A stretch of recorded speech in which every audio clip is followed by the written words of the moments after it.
ሰውየው አይዋጥ አይተፋን አልያም ጥንቱን ነበር እንጂ መጥኖ መደቆስን ከሆነባቸውና ሳያሸበላ ዝንጀሮ ሲስል ያመሻልን ያደረጋቸውን የዚያን የኢራንን ጦርነት እንዴት በምንና መቼ እንደሚገላገሉት የመውጫ ጭላንጭሎ የቸገራቸውም ይመስላሉ ሲሉ የሚሳለቁባቸው ህልቆ መሳፍርት የላቸውም። ትራምፕ መልሰውና መላልሰው ኳሷን ወደ ኢራን ሜዳ ሲጥሏት ይታያሉ። ይህ ዎል ስትሪት ጆርናል ዘገባ በዛሬ ሀተታው ይህንን ይላል። የትራምፕ አስተዳደር በስውር በጣም በርካታ መንገዶችን ከጦርነቱ የሚወጣበትን ያልማል ነው ያለው። በሌላም ገጽታው ይላል የጆርናሉ ዘገባ አንድም ካልተበጠበጠ አይጠራምና ያለቀው ይለቅ የኢራንን ተጠርጣሪ የኒውክሌር ማብለያ ስፍራዎች በደንብ ለመደብደብና ወዲያም የኢራን የኃይል ዘርፍ ለማውደም ከዚያም በኢራን ያለውን አስተዳደር ለማናወጥም ሚዛኑንም ለማሳት ያለመ ሌላ ስልትና ስሌት አለም ነው ያለው። በዚያ ሁሉ መስቀልቅልና አጣብቂኝ ውስጥ የገባው የትራምፕ አስተዳደር የሆርሙዝን መተላለፊያ ወሽመጥ መዝጋቱ፣ ለዓለም ገበያ ይቀርብ የነበረውን የነዳጅ ዘይትና የጋዝ ምርት ማናጋቱ፣ እጥረቱና የዋጋ ንረቱ ከቶም እንዳይቀመስ ከማድረግ ውጭ ያስቆጠረው ነጥብ ቢሉ ያመጣው ትርፍ የለም።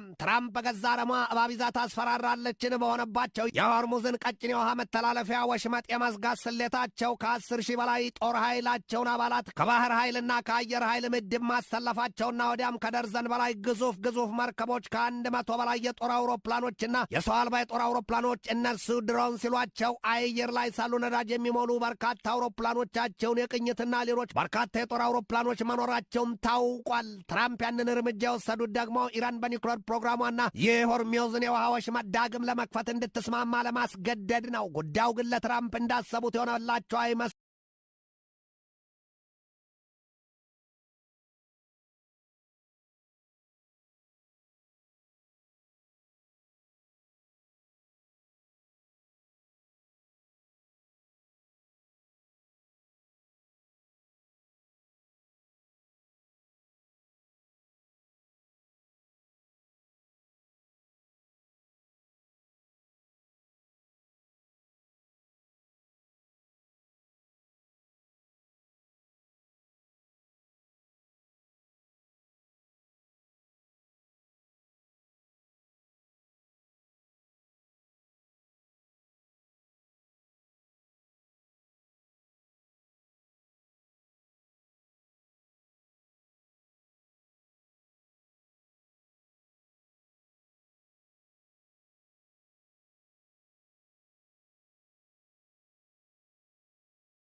Itoophiyaa fi Soomaaliyaan tarkiitti wal ga'anii erga mari'ataniin booda muddama gidduu isaanii jiru karaa nagaan akka furan ibsan.